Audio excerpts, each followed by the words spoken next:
Well, I was born and raised in Columbia. I've lived here my entire life. Left to go to college, but came back to work at Glenelg Country School, where I teach 8th grade U.S. history. Well, I think, thinking back to the history of Columbia, and especially the downtown area, when Columbia was first built, having the mall as the centerpiece of the downtown was, a visionary idea. But that was the 1960s, and I think we're still kind of stuck in that mentality where the mall is the centerpiece. The mall should be one element of the downtown area, but certainly not the cornerstone. I actually must admit that I rarely come into the downtown area of Columbia.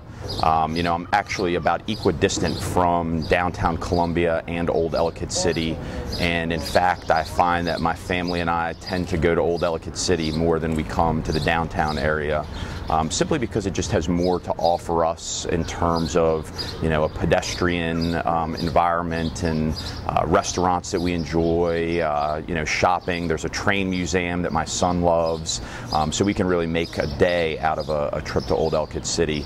When you think of the Columbia area as a suburb of Baltimore and Washington, why can't it be more of a suburb of a more urban downtown Columbia, where, the neighborhoods, the existing neighborhoods of Oakland Mills and, Wild Lake have a true urban center that they can call their downtown, as opposed to just having a big mall. I think of a space like Symphony Woods.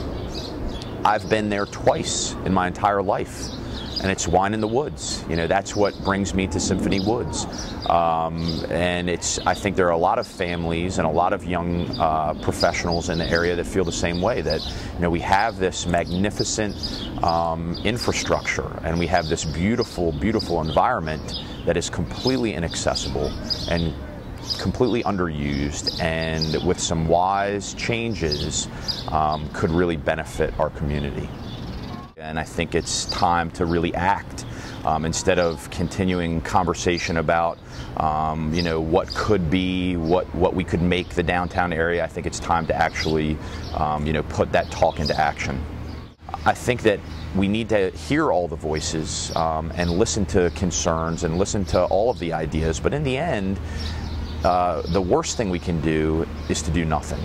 That, to me, it would be a shame. That's what we've been doing for the last 15 years, is a lot of talk and no action. And I think that we're at the point now where, it's time to make some changes to the downtown area that will benefit everybody.